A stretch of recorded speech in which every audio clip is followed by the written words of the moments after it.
Broadcasting live from hell, this is The Monstrous Feminine, the podcast where horrible women talk about horror. My name's Louisa, and I'm joined by my creepy Coven, Mila, Tyia, and Zeba. And this week, we're exploring a relatively new subgenre of horror, desktop horror. With the onset of Corona came the re-emergence of webcam culture, so we want to take a little trip down memory lane and see how webcam technology has evolved in horror, from Skype to Zoom. And of course, we want to know how desktop horror plays with our traditional conception of the monstrous feminine. First up, we are discussing the Unfriended film series, starting with Unfriended, directed by Leo Gabriadze and released in 2014, and then on to the 2018 sequel, Unfriended Dark Web, directed by Steven Susko. Next, we'll talk about Host, which was released this year and directed by Rob Savage. Enjoy! Have any of you been on Chat Roulette or Omegle? I have not. Yes, absolutely. Did you not have a childhood? Yeah. I didn't actually. I know. I remember I told you guys I knew I wanted to be a politician when I was a kid, and so I didn't do anything risque. I didn't even know you wanted to be a politician now. I don't anymore, but I still don't do anything risque just in case I change my mind. That is commitment. Wow, my ship has long sailed. Like, when you went on Omegle or Chat Roulette, was your aim to actually talk with people? Because me and my friends really just wanted to see, like, we wanted to just talk to, like, creepy guys, if I'm honest. I think, yeah, if you're being honest, you knew creepy guys are going to be there. That was the unspoken goal. I never actually saw any genitals, oddly enough. How? I saw don't know. all the genitals. That's probably why I'm a lesbian. It's probably what put me off from that traumatic age of overexposure. I don't think I did. I think I would have remembered. I don't know. You might have blocked it out. Repressed it. I wish I had. Did y'all do chat rooms like MSN or like those early vid chats? I definitely Skyped too, like actively Skyped when Skype was a thing. Like your friends or like strangers? No, my friends. Oh yeah, like I did like Yahoo Messenger and MSN Messenger with like my friends, but not like chat rooms because I watched To Catch a Predator with my parents and I was like very terrified of being kidnapped. Wow, you were a cautious child.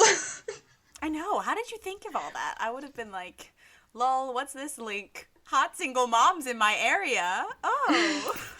Scams like that only work on adults, I want to say. Like people who didn't grow up with the internet. I feel like folks our age and younger don't click on spam.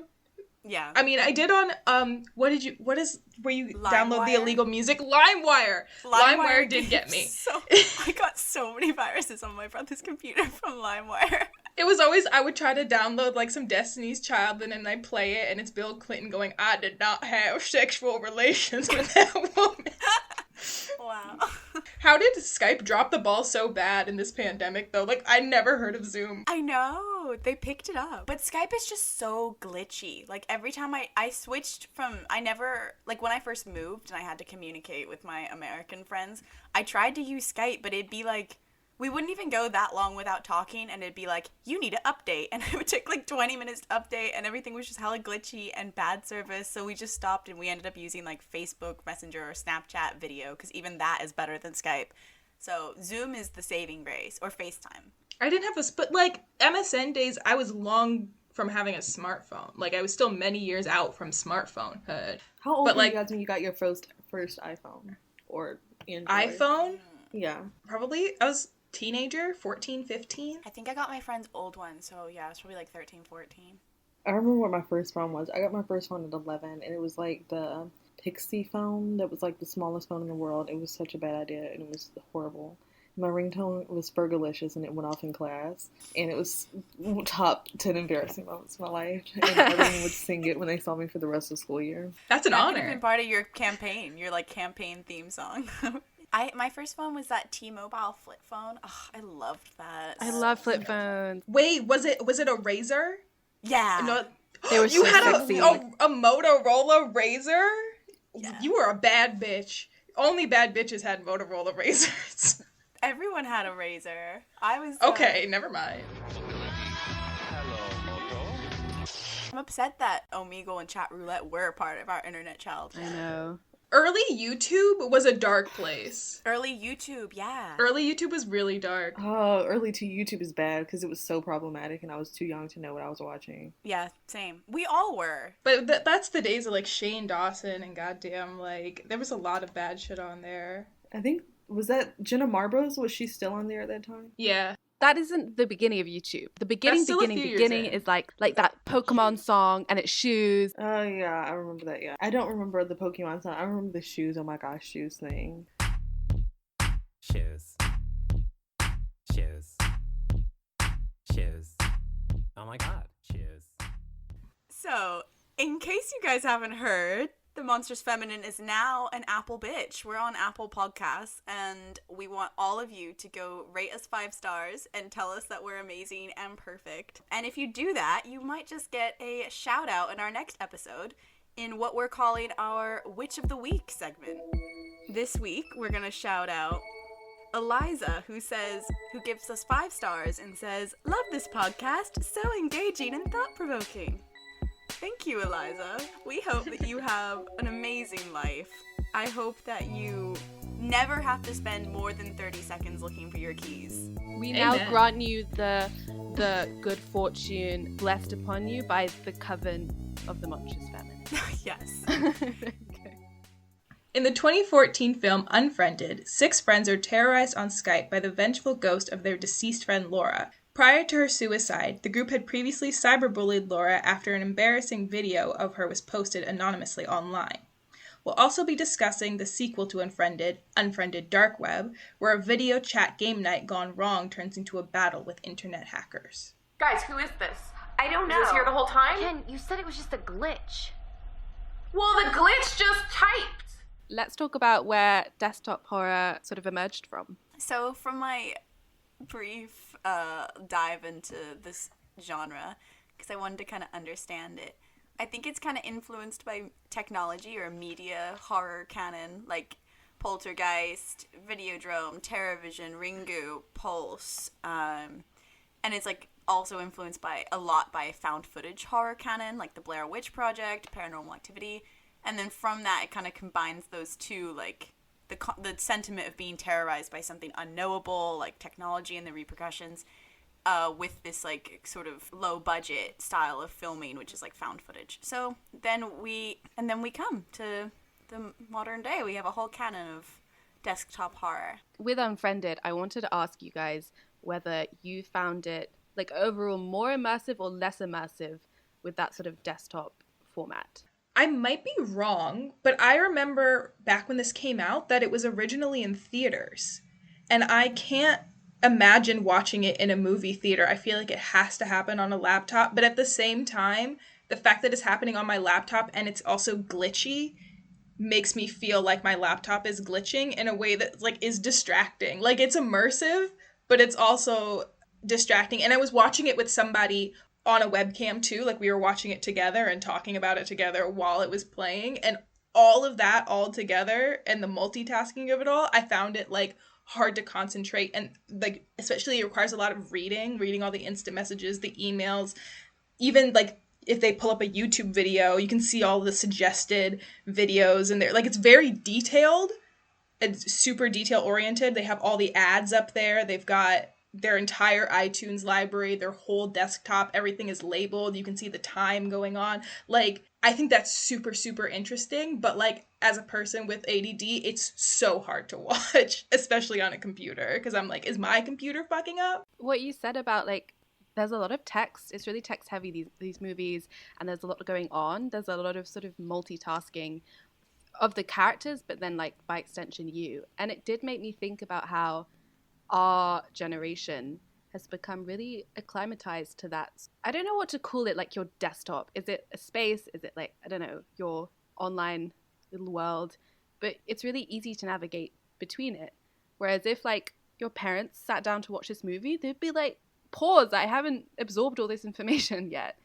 And I kind of think that's where this movie might not work. There was a movie that came out, I think about 2 to 3 years ago called Searching, and I think that movie works a lot better, even though it's the same concept, just because you get more background, you know, every step makes sense.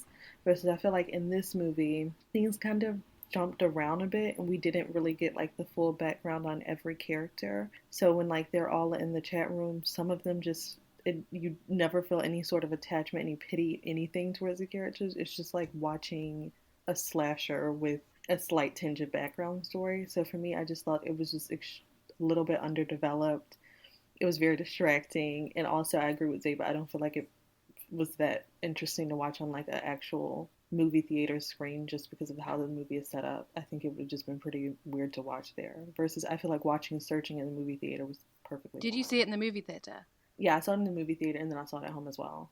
Did you think that it, seeing Searching in the movie theater, like, regardless of whether you thought it was a better movie, did you get that same immersive aspect as when you watched it sat at your laptop? Because I felt like it really adds to the experience.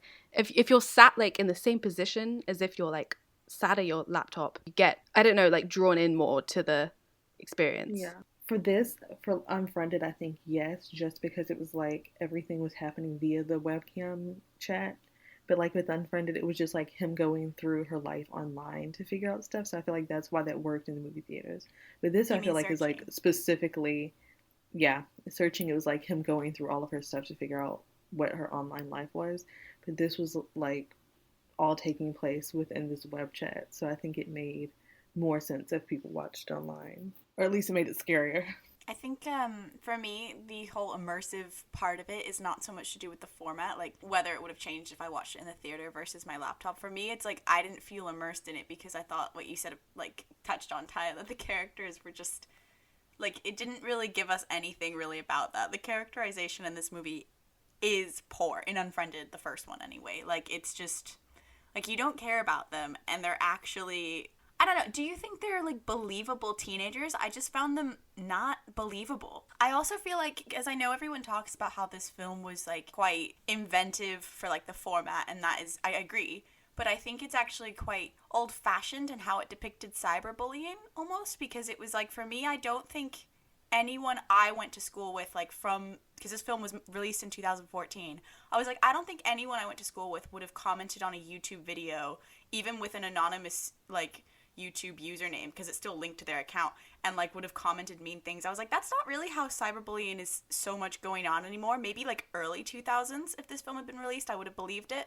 But now I was like, it's much more nuanced. Like, it's much more about like chat rooms, or like those anonymous Q&As, or like people anonymously posting or sending nudes like around, of sharing nudes that they were sent and in their respective group chats. Like, I didn't really think that this was that believable of a depiction of cyberbullying for me, or teenagers, because I was like, would they have been that horrible, like so brazenly with their usernames? Like, I don't think so. Not people I went to school with anyway. I agree with you a bit there. I think if they would have made it like the platform that they used, like Snapchat or something that was a bit more popular during that time period, it would have felt a bit more realistic. But also, like, some of the things that the teenagers had done in the movie, like the girl sneaking around with her friends, her boyfriend's friend several times, and the boyfriend's friend drugging girls and having sex with them. A lot of that felt a little out of their age range. I was like, not only would they be underage drinking, but he's also presumably underage buying drugs that are also illegal. Like, all of it just seemed a bit out of their age range. I was like, this seems a bit more like they should be in college. That felt right. I think it depends what school you went to, but kids at my school were definitely cheating, doing hard drugs. They were definitely sneaking around. I felt like that felt like very college frat boy Yeah, party-ish. college. I think they were being like college, no? I think that is a matter of privilege. I think these were very privileged teens, and like if you go to a school where kids have money, and I did, like, perhaps not like date rape, but absolutely there was sketchy sexual assault under the influence. Yeah. Absolutely there was, and people talking about it in that way. I didn't find the plot points unrealistic. I found that the way they handled it was unrealistic. Or the way that they communicated about it interpersonally, because none of them liked each other. Not even the boyfriend and girlfriend liked each other. Like, this was truly a group of frenemies with no loyalties whatsoever. So that I didn't find super realistic, but like the plot of their personal lives, I was like, that sounds like perhaps not a 15-year-old, but a 17-year-old, maybe. Yeah. But I think that's even those like subtle shifts. That's why I didn't really find it believable, even if it's like just 2 years off in terms of age range. And then I would argue maybe 4 or 5 years off or 7 years off in terms of the cyberbullying depicted. So to me, ironically, because I know this film's like supposed to be like marking desktop horror as like its inception, for me it already feels outdated because I know what the internet, like how it functioned during that time. Like how cyberbullying would have functioned. I saw it, and it wasn't really like that. It wasn't like everyone going and commenting mean things on someone's photo. It was much more sly than that. Like, I think by that time we had much more internet awareness to like not do it just as directly, like, as that. But yeah, I don't know. Maybe that was just my personal experience. I agree with Louisa again. I went to like a private school, so there were like 60 people in my class. And there were like several instances where people were getting bullied, but it was never in a atmosphere like YouTube or Facebook. It was a lot more behind the scenes, and everyone knew about it because it was going through like Snapchat or people's text messages that were like sent around, or either like three-way calls or something where someone was recording it. It was never like a very public realm where people, parents and stuff, would get involved. Did you have Ask FM or like Formspring, like those anonymous Q&A? Because that's where I saw a lot of stuff.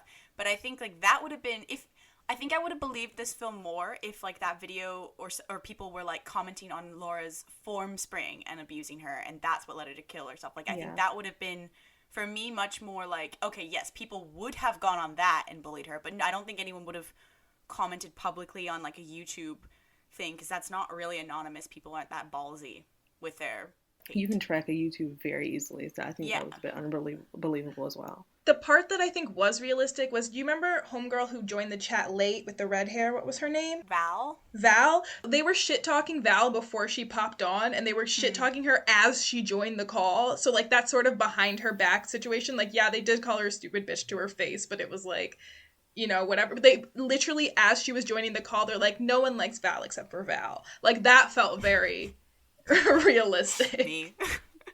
It seemed like very fresh for when it came out, 2014. It's really just on like a technical level, like the way the film was shot, like it was really exciting.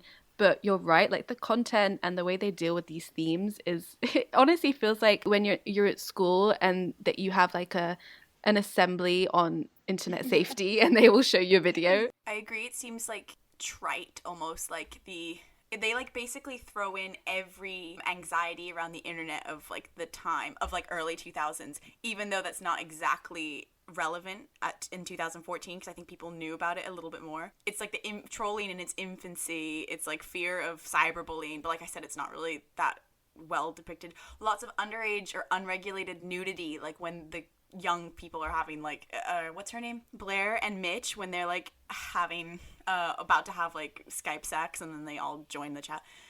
Like it's very much like, oh, fear of like what kids are doing on the internet or blah blah blah. So I think it was a little bit trite, but I agree with you that like the format was very creative. It's not like you're seeing a monster or something, like the same way with found footage. It's just like you're seeing the events occurring and imagining what's making them happen.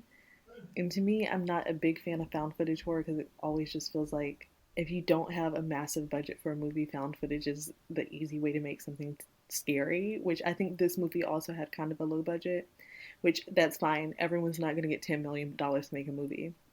I think just when you do have a lower budget, it's a bit more important to pay attention to the content of the movie and not just try to like go for jump scares. It feels almost like a PSA is a scary movie, but also I don't really know what the viewers meant to get out of this. I have a question. Shoot. Whose screen were we watching? Blair. Oh, Blair. Yeah, I don't think it was Blair. I think it was the ghost. I even thought that they even named her Blair and made her the focus as like an homage to Blair Witch Project, because it's like building off of found footage. So I think that she's meant to be the center, no? Also, I think they like made her like the girl's friend so that she would have some sort of, I guess, pity or backstory so that the viewer can feel like she deserves to be the final girl, because the ending does not necessarily indicate that she's dead like everyone else. It's not like as violent. It's just like the laptop is thrown at her. But she sees the demon. And the demon's like, before she attacks, she's like, I wish I could forgive you. So I think she's gone. So the whole like premise of these desktop movies is that we're essentially watching like a screen recording, we don't have like a traditional camera eye, like a filmic eye. So then at the end of Unfriended, when throughout the whole movie we've been watching this through, I guess you can't even say through Blair's screen. At the very end of the movie, we get a shot like sort of like just in front of her laptop, and you see the ghost slam the laptop or whatever. And then I'm like, so what the fuck is that? I don't understand how to analyze this because I don't know what the like viewpoint is. Do you know I what guess mean? you're meant to like switch back into Blair's psyche or something. Like from that point on when it attacks her. The last second, yeah. Like maybe you're not so much watching a screen as you're watching from Blair's eyeballs on the screen. That's what made me think that it was not Blair's literal laptop, but Blair's perspective. Because they're like, it relies on an audience's eye that doesn't exist in movies yet, where like you have to be paying attention to 16,000 things at once. Because some editing. Like where the mouse goes, like you're gonna follow the cursor and like. But there's definitely Easter eggs. There's definitely, because I watched this for the second time this time, and there's definitely little clues in all the margins, all the songs that are playing, all the like ads, there are Easter eggs in the chaos that like you would have to be constantly searching for, and I found that I was able to see those things now because I wasn't reading the chats as actively because I knew what was going to happen. But that's a lot of expectation to put on an audience, especially one that's watching on their laptop at home, because I was also looking at my screen. I was also in my chats. Yeah. I think that although you say that, and I agree, like at first it seems a lot more chaotic, and because this screen there isn't really a sense of depth like you would in a normal film.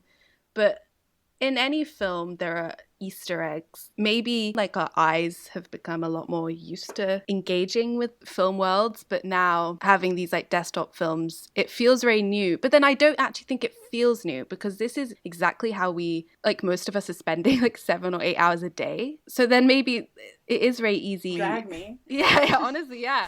Apple screen time up like 7 hours a day. I don't know, maybe this is me kind of like shitting on this format because I'm having trouble like considering it as like real filmmaking.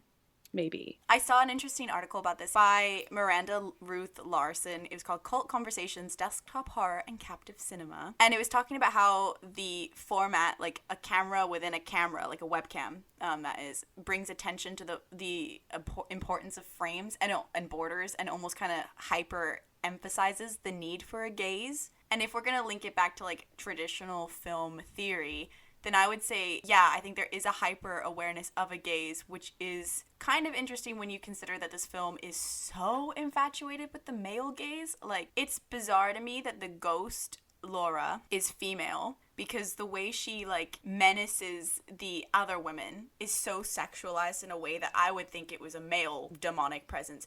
And that was, like, weird to me and inconsistent with the plot, because I was like, but Laura's video wasn't sexual in nature. It was more, like, embarrassing. Like, she just shit herself. But, like, if she had been filmed, like, doing something or being, like, assaulted or something, then I would believe that she would menace her friends for their sexuality. But the fact that she just chooses that is what makes, like, it just creates a gap for me. I'm like, why would a female ghost menace, like, why does Val die by ingesting bleach and then Jess dies with like a curling iron down her throat, like so sexual, and she's like the bawdiest one in the whole film. So I'm like, why is there so much attention? Do you think it's because they want us to think about the male gaze? I don't know. I think that might be giving it too much credit. But what do you guys think about that? I think this movie was made by middle-aged men who and it shows. subconsciously put that stuff in the movie and did not think about the plot at all. Unfortunately, I think that's probably what happened. But I was literally just about to say, putting the phallic symbol down her throat to kill her seemed like such an odd way for her to die in the movie. Mm-hmm. Like, it didn't really have anything to do anything. It wasn't like the girl was always curling her hair, or that her and Laura had a memory of curling each other's hair. It was nothing of the sort. It was like she just randomly died that way, and it didn't really fit with the plot. It wasn't any sort of vendetta or memory that she had with Laura. I don't know. I feel like in situations in movies like this where we typically see people being bullied, it's not like they were popular and then something embarrassing happens and then everyone bullies them. Because I feel like usually, even in like Sex Education, that TV show where like Ruby's vagina is the one that was shown and everybody like stood up for her and was like, it was my vagina, and that was like a powerful moment in the show. I feel like typically in movies we never really see the popular person go like fall from grace and then be very angry about it. It's always a person who's had like a repeated pattern of bullying, like Carrie in like that movie Before I Fall, Jason, like I said before, even in that weird Joker movie that came out last year. It's like a repeated pattern of being the outsider that makes someone turn evil. So it felt strange to me in this movie that she seemed like she was like also a part of like their inter-bullying within their group. When this incident happened, she just completely turned. I don't know, like her character, nobody in this movie was sympathetic. I was just very confused. Yeah. And it just also didn't make sense. Like, why would also Adam, who had a devious sexual past, was not his death was not sexualized at all. Even like Val having to drink bleach was kind of like a cleanse yourself kind of thing. Had sexual undertones for me in general. Do you think that they were all so unlikable because they were supposed to be cathartic to watch like these shitty people die? But in a way, then that feels like this is a snuff film. If we're supposed to enjoy watching evil people die, I feel like that's turned into a weird snuff category. It's just a very strange film for me. I don't really understand what the motive was. Yeah, I agree with you. Like, there's not really a moral. Like, any moral that could have been had would have needed a stronger backstory. It would have needed a better or more realistic depiction of cyberbullying. It would have needed more sympathetic characters.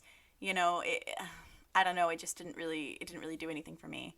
But where that film fails, I think Dark Web picks up, because I think that those characters were very likable. Yeah, just like better representation. Whereas before, we're just watching like a bunch of soon-to-be sorority or frat bros. This film, the sequel, is much more like, okay, these are actual real people, and they're dynamic, and they're sympathetic, and I feel sorry when they have to face such drastic consequences for their actions. A lot of these films, it will switch between viewpoints. So, and by viewpoint, I don't mean like the perspective, but it will the screen will show I don't even know what to call it. It will show like the webcam of the person. Yeah, of the person looking and watching. So you're essentially watching somebody watch events unfold. And I was wondering if that for you was a sort of weird like breaking the fourth wall moment, or whether it was like a strange like confrontation with the idea that you're watching a movie. So definitely I wasn't thinking about it very hard in the first Unfriended, but in Dark Web, all I could think about was the surveillance state and like what, you know, that meme about the FBI agent in my webcam, like watching me do all my personal business, like watching me like simp over a boy, my FBI agent watching me like up watching Netflix at 4 a.m., like sending therapist ads into my Instagram. All of that, that's what I love about Dark Web, is like I love feeling like, I don't think it's a fourth wall, I think it's a fifth wall and I'm inside of it. Ooh. And the thing about Dark Web is that there's, yes, our perspective as the audience, but there's also the unseen villain. I guess Blair is the unseen villain in the first one, but to a lesser extent, of like, because we know this is not his laptop and that everything he's doing is being observed, if not by one, by multiple people. And we, as an audience member, are placed in the position of being those multiple people and seeing everything happening on his screen. Like, that to me, I was like, chef's kiss. I love sitting in that perspective. I think that is a unique form of storytelling that could only exist in the modern internet era. It's not found footage in the way that found footage is dated. It's like a completely new perspective of thinking that is not, I don't even think we would have been thinking that way in 2014, quite frankly. Like, we knew we were being, like, there was sort of like the Patriot Act was happening, and we sort of understood that we were being observed, but not to the extent that we know now. Yeah, I was gonna say it changes found footage to live footage. Like, what happens if you're being watched right now? Does this movie kind of remind you of that movie Hostel that came out, like that horror movie where they went on vacation and stayed in a hostel, and it was like the auctioning thing online where the people could torture them, because it was kind of like a similar concept of like upper class people getting amusement off of them, which is a class thing. Well, we don't know who the hackers are. Well, they have 10 million, so they have to be rich. You're very correct. You're very correct. I'm not paying for no 10 million snuff film. Not that I'd pay for a low budget snuff film either. I thought it was just like a collective 10 million. Like lots of people had put in like a little pot. I mean, even to get to that much, they still have to be like upper middle class. Yeah, so it is a bit of a class issue. He chooses a girl, shows her to the rest of the group, and waits for someone to pay. And someone just paid. So this is the next girl. We have to report this. We have her address, so we can do a reverse phone lookup. Guys, I'll be right back. But I liked the queer rep, and I liked the disability representation. That was so interesting to me because I once saw a play where it was like the real life story of somebody breaking up with their girlfriend, but the girlfriend was deaf and they both spoke sign language. So in order to tell the story, she had the actual recordings of their breakup happening on a projector on the stage in sign language, but she didn't translate it. So as the audience, you just watch, and you like watch their facial expressions, and you watch it sort of unfold. And like there was no doubt in my mind that this was like a relationship falling apart. And I don't speak sign language at all. It was also on Skype. It was like a video chat, and it was their real life breakup. Like the play was scripted, but the recordings were real. I really like the addition also in this context, because a lot of like films, not just horror movies, like when the internet is involved, it's about like, is it really bringing us together? It's all about like connectivity. And so I think having somebody deaf added to that discourse is really interesting. And also that their relationship is presented as like one that they're struggling to communicate. It got me thinking about that. I wouldn't have thought about how Skype would be difficult. Like if it glitches and you can't lip read in the moment that it glitches, and then you don't know what they're talking about. And she was basically saying that she said something like, oh, I can't understand you. You know, I have trouble understanding you on Skype. And I was like, I would have never thought about that. So I thought that was like a good like thing to get able-bodied people to think about, like how technology can serve them and how it can hinder them. Like his app though was great. Yeah, and it only helped her understand him and not him understand her, which I really liked that part. But it was clever. He could have taken the damn ASL class. Like she said, I signed you up for the class, and he said, I went once. And I was like, cut it, you don't care. He was scared. I was like, that was a strange reason. They should have given him, granted him stronger reason. Yeah, it should have been like scheduling issues or something. Like, I was scared of what it would mean to get closer to you. It's like, what? Sorry, what? Actually, that's totally in line. That's some bullshit excuse a guy would give. Yeah. Okay, well, yeah, actually, yeah, okay, fine, fair. Maybe that was the most realistic part of it. Then. I also liked that there wasn't, compared to the other film in terms of characterization, I love that none of their characters centered on their sexuality. Like, even the queer couple, it wasn't like they die in a sexualized, menaced way that is specific to, like, a monstrous feminine trope. It was more just like, okay, like, they seem like seemingly nice people who have stumbled upon this thing. I just like that they seem much more to be like real people who were nice and real friends. A game night. Real friends, yeah. The other ones, they're like the typical cliche high school clique of mean people, mean jocks or cheerleaders who hate each other. And I was like, I don't. I feel like even they like each other sometimes.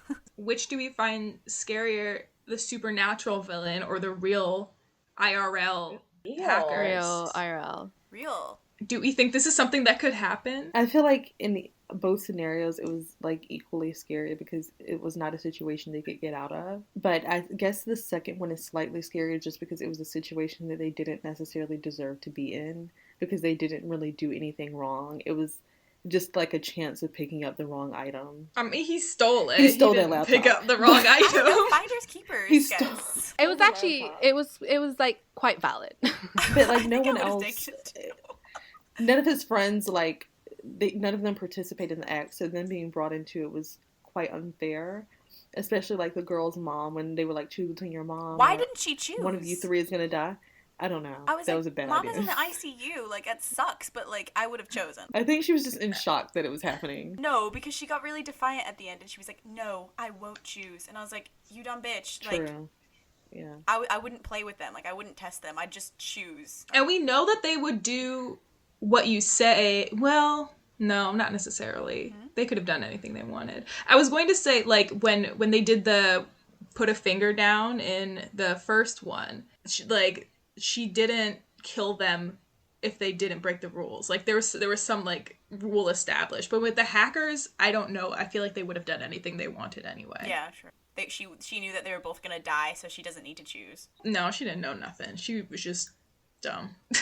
I was gonna say that I don't think, because you know, like when women go to police about stalkers and all this internet evidence, and the police say we can't do anything unless they like do something like, you know, like tangible, like physical, and it's kind of a gray area in terms of the web. I think this is a similar scenario. I think the only thing they would have had would be that film, that footage that they said, oh, I saw footage of a missing girl. That would be tangible evidence. But like in terms of just like someone's harassing me online, I don't think the police can do much about that. And what's so terrifying is that towards the end of the film, you see how easy, I say easy, I'm not sure all of this is 100% like accurate. You see how like hypothetically easy it is to completely falsify evidence in like such a sophisticated way, that, and also like the Photoshop, and then the like the swatting incident where he like gets the is it FBI? I don't know, the SWAT team to go to his house. 911, please state the nature of your emergency. I am sick and tired of all the corruption. Sir, is this a real emergency? I'm gonna pack up all my assault weapons and explosives, go downtown to the mall and have some fun. They made that call 10 minutes ago. AJ, you need to... No, Hey, AJ, just get on the ground right now, AJ, alright? get on the damn ground! But do you think maybe like in that way the second Unfriended was more real? No, it's more realistic in the sense that I think the internet anxieties that it's exploring are more current than the ones that were being explored in Unfriended, the first one, because that was, like I said, I think it would have been better if it was early 2000s.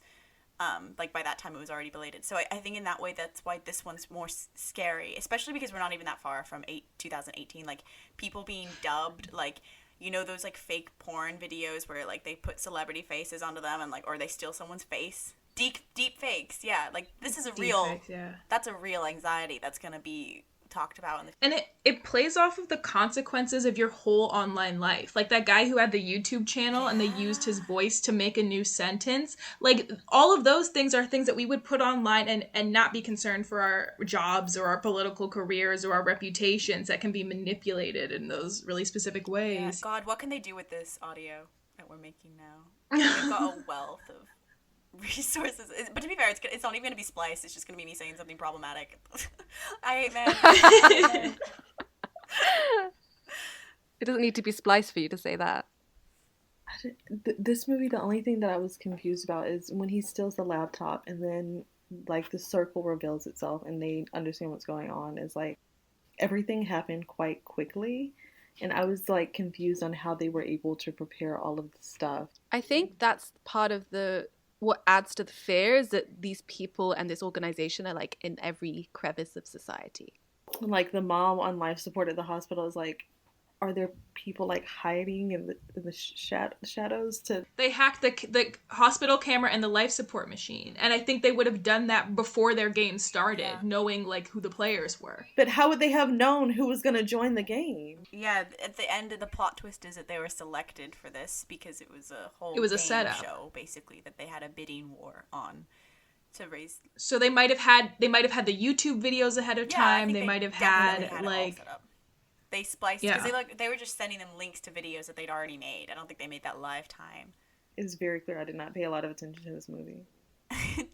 Well, then the fault is in your hands. I found the plot twist in this one very satisfying. We don't find out until like the last 2 minutes of the movie. Like we really don't understand what the bigger picture is until all the players log in and you like see them with their face masks on. Is that what's the most scary? Is that not that this could happen to any innocent person by accident or you just happen into it, but that you could be the victim of this like planned and really fucking cruel, like sadistic game. Like you're sort of just this like a sitting duck for these dark web freaks. Yeah, like you're a pawn in their game. That was creepy. I just realized I said no women's sexuality was menaced in this film, but I realized that obviously the victims of the dark web were all menaced and that's based on their gender. But I meant the players, the Skypers. Like, that was refreshing. But I guess we still have.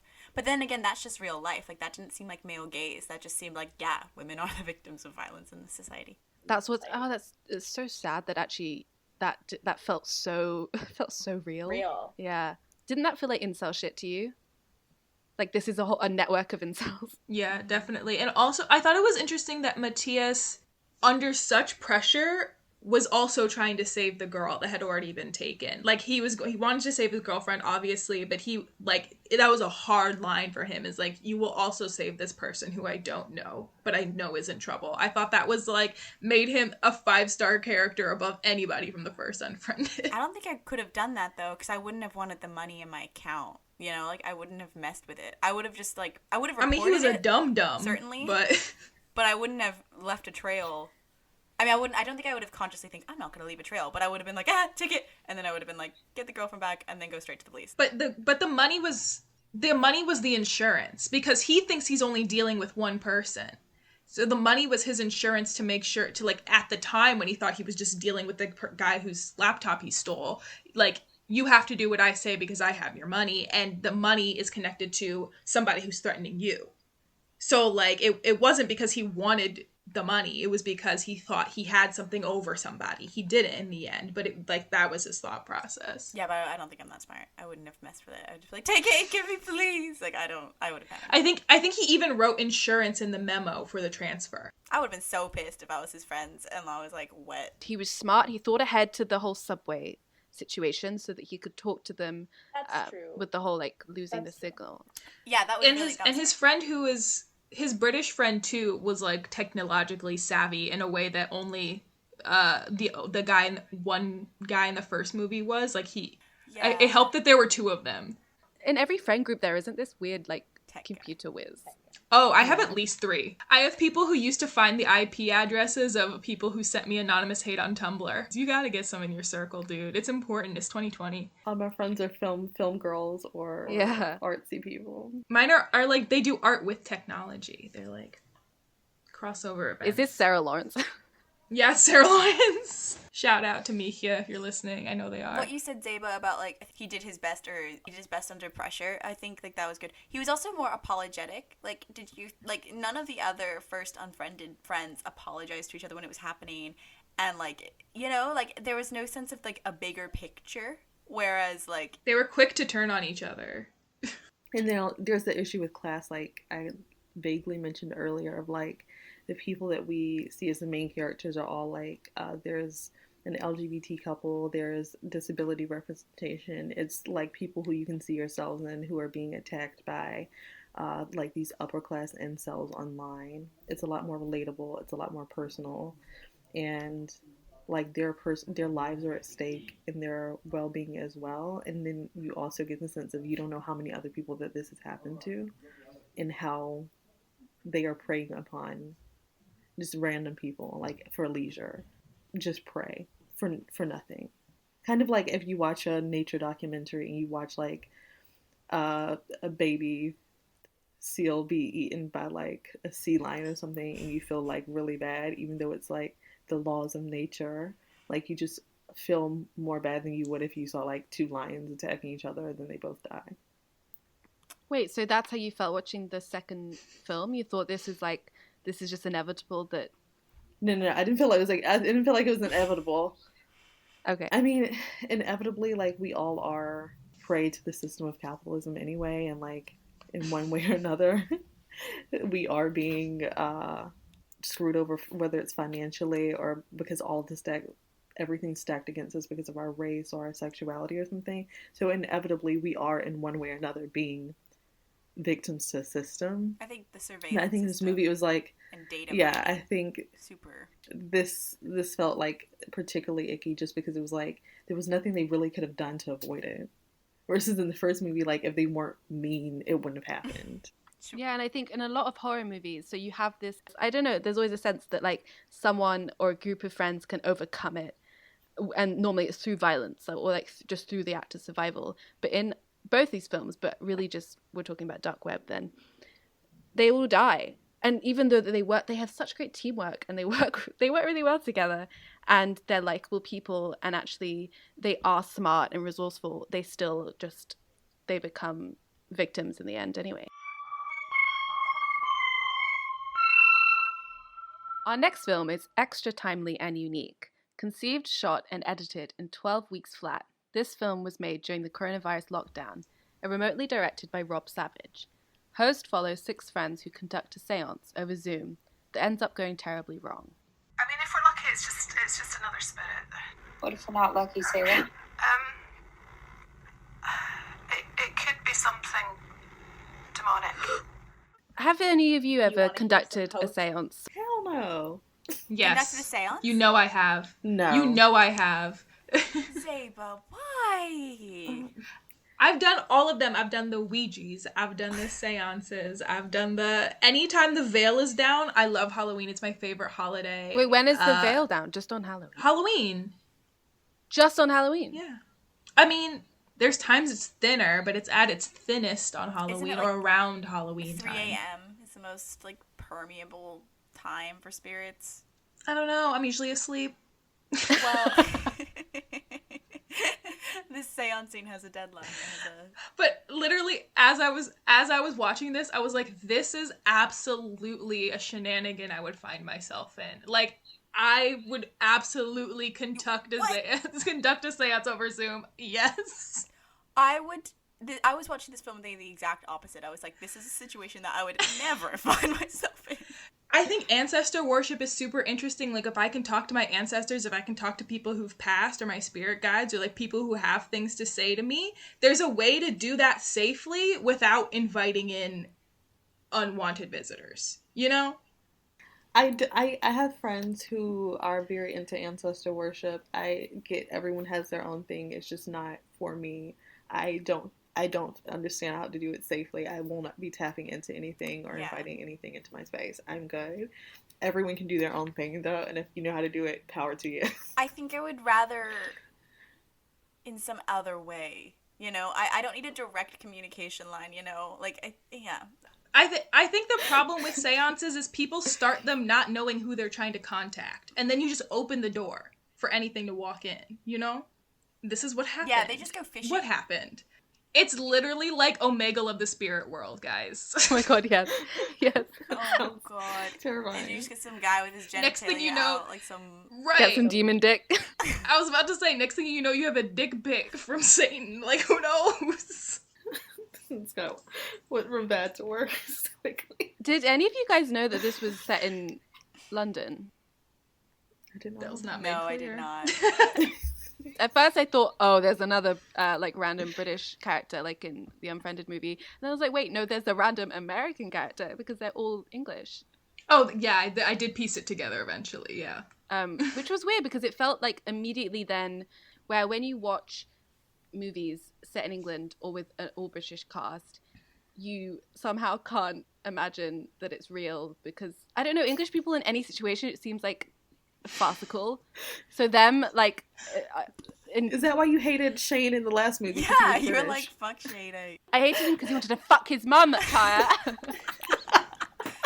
I don't want to get into shit. I just think that they... Actually, it made me... maybe it made me too comfortable because I immediately, saw a lot of my friends in them, how I grew up. So I was like... And then I can't imagine it on a sort of in a horror context, on a sort of, I don't know why.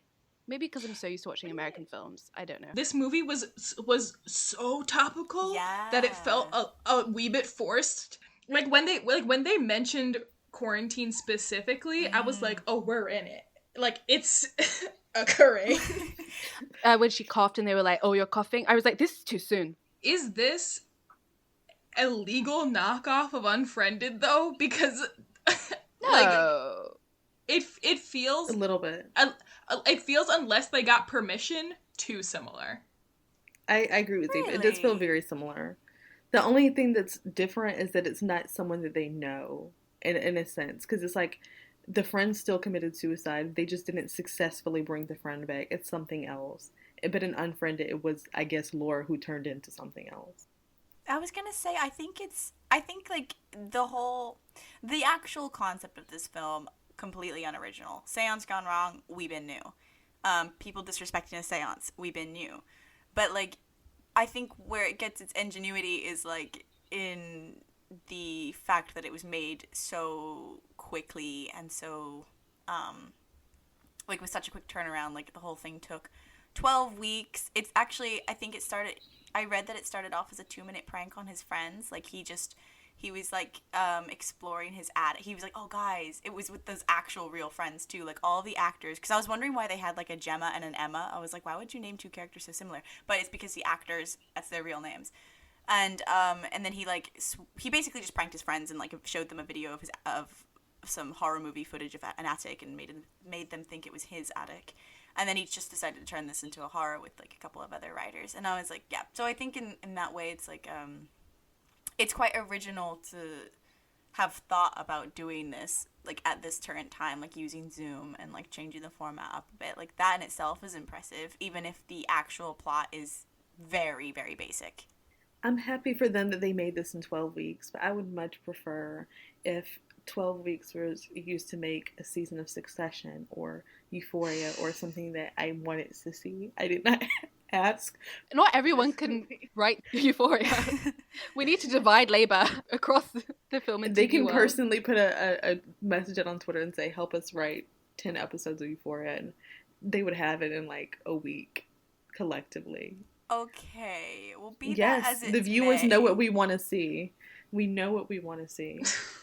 Stop giving me the Corona movies. I know there's so many more to come, and I'm just not looking forward to it. Like, the next one is going to be like a slasher set in a quarantine, and a couple can't leave because they can't get Corona, so they have to stay in the house because they're on lockdown. And it's going to be set in like Italy or Spain, where they had like a more intense lockdown because the UK lockdown. And I'll watch it. I'll watch it. That's going to be the next one. Probably a couple of like people stuck at a hospital right when Corona breaks out and they don't want to get it, but they also can't leave because there's zombies outside. You are not patenting any of these so ideas. Many more. There's going to be so many more like this. And I'm like, I'm just not really prepared. I don't care. I'm currently living through COVID-19. I don't really want to experience in my horror movies. I'm gonna call out, okay? No. Is anybody here? Does anyone want to talk to me? Turn your lights off. Hayley, honestly, if I die, I'm actually going to haunt you myself. Just listen.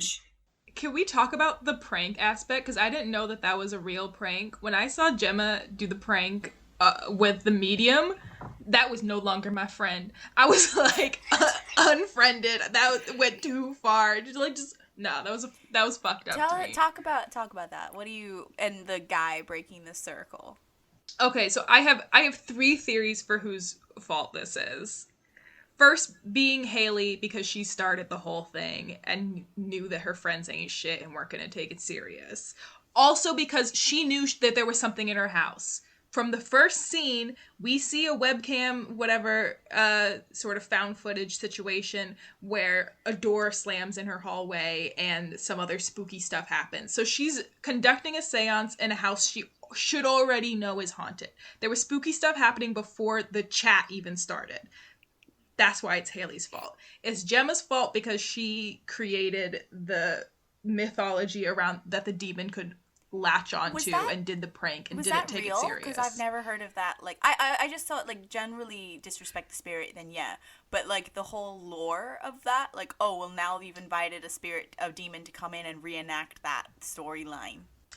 I don't know what's real, Louisa. I don't know that any of it's real. I really liked that explanation she gave. The whole like wearing a mask. I thought that was really clever and like a nice addition. I thought it was very bullshit. I'm not gonna lie, I didn't buy it. It's all bullshit. I mean, this entire movie was 56 minutes long. Because it was meant to be like, they said they wanted it to be 40 minutes, but like that would have been too short. Like a Zoom chat. They made it as if it is a Zoom call. I actually really like that element of it. I think if it was any longer, I would have dropped And when the time ran out, I was like, I'm not gonna. I almost dropped off a few times. Okay, well, just that's your opinion. I thought it was very good. I thought it was a good time. Yeah. My third theory is Teddy. Well, specifically Teddy's girlfriend, because she blew out the candle before the circle was closed. And, like, if Yeah, and like I want to talk more in depth about like could ghosts jump onto the Wi-Fi? That question is posed because like the circle in my view does not have to be in the same space because you're connected by intention. And they started with weak intention because not everybody was into it, and then but I can't remember if Gemma does it. I think Teddy leaves before Gemma makes the prank. Yes, yeah. And like, before it starts. Yeah, so he's completely disengaged from any intentionality, and the fact that they've been told, okay, picture a rope tying the door, and should anything go wrong, just cut the rope with your mind. I doubt he ever created the rope, and I also doubt that he cut it. And so I think Haley's ghost started it, but Teddy and Teddy's girlfriend opened the door for it to enter everybody's house. But didn't Gemma also, maybe not open the door, Gemma definitely like... disrespected. Gave it a form. Yeah. I also think Teddy provoked it. He came on with that clown. And he was vaping the whole time. Oh, yeah. If I was a ghost, I'd be like, I'm gonna murk this vape god. If I was a ghost, I would go after They old school, Teddy they like first. cigarettes. Yeah. Yeah. Ghosts love tobacco. That's true stories. No, I have a question. And I guess it started at Zeba, because Zeba's definitely our spiritual guide. She's our, what's her name? The dumbass? Is that the technical term? No, the Scottish character. Oh my god, I love the way she says spirit. We need to talk to the spirits. I was like, I'll do anything you want in that beautiful voice. Whoa. We gotta get you a Scots person. Okay, it was not meant to be sexual. It definitely sounded that way. Sexual. Zeba, do you think, so in terms of, and maybe this is just from like a horror perspective, I don't know, like the spiritual realm and the occult, do they actually fit well in like a more modernized like digital reality where, I don't know, it seems like there's a bit conflicting, like that more like mythological and natural foundation of like the spiritual world, and it doesn't seem like it fits in well enough that it can feel, I don't know, feel authentic. Authentic's probably the wrong word, but you know what I mean. I feel like yes, it is compatible in that everything is about intention, and that existed with different forms of technology. So like people who write spells down, there's nothing to say that it would be any different if you typed it or said it aloud into a webcam, because it's being said or it's being written. And the same thing with people who do like online psychic readings, tarot readings. Like you can call psychics through your webcam, and it's all about the intention you put into it. Whether or not a spirit could jump from, if I produced it in this room, to your room because we're chatting, I don't know. But I really like the connection between The Ring. I mean, it's just like something that's been explored in horror movies for a long time. I don't think the idea of like spirit and magic and the occult is limited to the technology of the time, because that wouldn't make any sense, because it's all about communication, and whatever means we use to communicate is the means we use to communicate, whether that's a letter or a phone or a phone call, especially with a video chat, because you're verbalizing something. But in this case, I think it was just that they were all imagining the same thing, and that's enough intention to do something. Did y'all hear about, did I talk about this on a different episode, that white girl who summoned Papa Legba because she was on like a witch Facebook group, and then okay, actually, this is my real life example. She did the summoning, but where she fucked up is when people on the Facebook group were like, maybe you shouldn't have done that. She like wrote some mad disrespectful shit on the Facebook page and was like, I can do whatever I want, leave me alone, like I'm practicing Wiccan, blah, blah, blah, blah. She does not do voodoo, she does not do hoodoo, she does not do African spirituality of any kind. But she was like, I can do whatever I want, leave me alone, and just like was cussing on the Facebook page. And then she died in a hot tub a few days later. And with no cause, with no explainable cause as to why that happened. And I think had she not written on the Facebook page something disrespectful, she would have been fine. Like if she tried to contact a spirit, I'm sure it would have ignored her it would have just ignored her. But it's the fact that she was disrespectful, and she wasn't disrespectful out loud. She typed it. She put it on a forum. Other people saw it and thought about that disrespect. Like, they might have, like, called something into her. And her girlfriend was Black and a witch who does contact Papa Legba. So, like, there were lots of connections happening. That she was actually trying to summon back her girlfriend and made a voodoo doll of her girlfriend. Where was her girlfriend? And was trying to... They were broken up. Oh. She was trying to... Yeah, literally. She was... Was she blocked? She was probably blocked, and so she's like, I'm gonna use the deity that you worship to try and get you back. And this then is she wild. I'm deeply confused. Next level. And then she got her shit murked. You can look it up. She died of a heart attack in her hot tub. That's next level desperate. Contacting your deity to get back at me. To get back, like, hey, can you tell them to, like, hit me up? Thank you. Unblock me message comes through Papa Leg, but like, what? Yeah, why did you think that was any of his business? Right? He's like, you know what? You're right. I'm gonna let me contact homegirl for you and be like, hey, she wants a second chance. It's like, I don't know how this is going right now. I don't know if this fits into this realm. I am deeply, deeply not participating right now. You're on the line. By this lore, they can hop on it and get you too. Louisa, don't try me like that because I'll pop off. No, most people on the Facebook think that most people on the Facebook think that she didn't actually contact the spirit she was meaning to contact, that she, like, opened the door for something else. Probably. I don't know. I don't mess with that. Anyway. Because her intentions weren't pure, you know? So we're saying that it is possible to, like, the spiritual and the technological can overlap. In the movie Host, did you guys feel like the characters were sympathetic like they were in Unfriended Dark Web, or did you not relate to the characters at all? I know, Mila, you said earlier, like, them being British made complications for you to connect with them and take them seriously. It meant that I saw them as, like, and no, actually, this is a credit to, it was good writing in the sense that they felt like fleshed out people, and also the way they interacted with each other was very, like, realistic. It felt, to me, like, very natural, and so I think it did seem like there were people. Yeah. I guess they were. They were real life friends, because they were, a lot of those, all the original actors all of those actors were the original friends that were on the Zoom chat prank that Rob Savage pulled.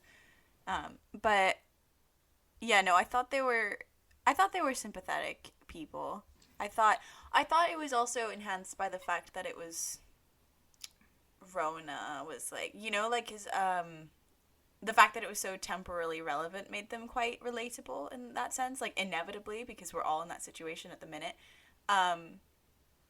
Yeah, I thought, like, the details that they added in for characterization, like, you know, that couple that were quarantining together and were having trouble, and it was like every relationship right now is a little, well, not every, but lots of relationships right now are complaining that they're strained because everyone's, like, thrown into each other. I thought in that way it was quite relatable. Like, I thought they were sympathetic characters just because we're obviously going to relate because we're all in the same boat as them. And they didn't seem to be bad people. Like, I thought they were stupid for doing the prank and for, like, disrespecting it, but I didn't think they were bad people.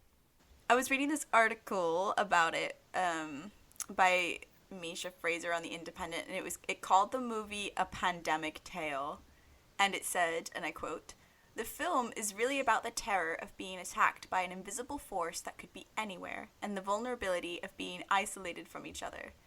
And I thought that was, end quote, that was interesting, because they were essentially saying that, like, the likening of, like, they were likening sort of a demonic invisible presence to that of Corona, and that's why we'd be extra scared. That to me was a bit of a reach. I was like, I mean, seance gone wrong, such an established horror trope. But I thought the fact that it would be extra scary because we're all socially distant as well was a very good observation to make, because whereas with Unfriended we probably all watched that, like, with people, maybe on a laptop, but, like, still with people, like, with Host, presumably we're all in the same situation watching that film, like, alone, quarantine, lockdown film. So I thought, like, yeah, that element of, like, what if something like this happened and I was home alone was, like, scary, because whereas in Unfriended you watch them get picked off one by one, But, like, it was like, well, I'm with my friends right now when I'm watching this film. Like, it's fine. But with Host, it's like, oh, I could also be picked off one by one. So I thought that was a good observation. I think, like, the time period definitely, the context of this time period we're in of Rona made this scarier than Unfriended, the first Unfriended, just because it worked well. Yeah, and it's not even just that, like, what if you're home alone and this happens? Because that happens in, like, a lot of horror movies. It's, like, the extended periods of isolation that have taken such a toll. And no one can even come round. Yeah, like, come save me. Well, she does. Yeah, they like do that cute little like elbow touch, and I was like, I would throw all caution to the wind. I guess it was meant to be funny, or like a little sweet, but it kind of just, maybe it's all just too soon, and I'm like, I don't, like what Tyia was saying, I was like, I don't want to see this. I don't want to be reminded of this shit. Thank you for listening to The Monstrous Feminine. Be sure to follow us on Instagram, SoundCloud, Spotify at The Monstrous Feminine Podcast, and also subscribe to us on our YouTube channel and now on our Apple Podcast page. Please leave us lots of comments, rate us 5 stars on Apple Podcasts. We'd love to hear what you think. Brooms up, witches out.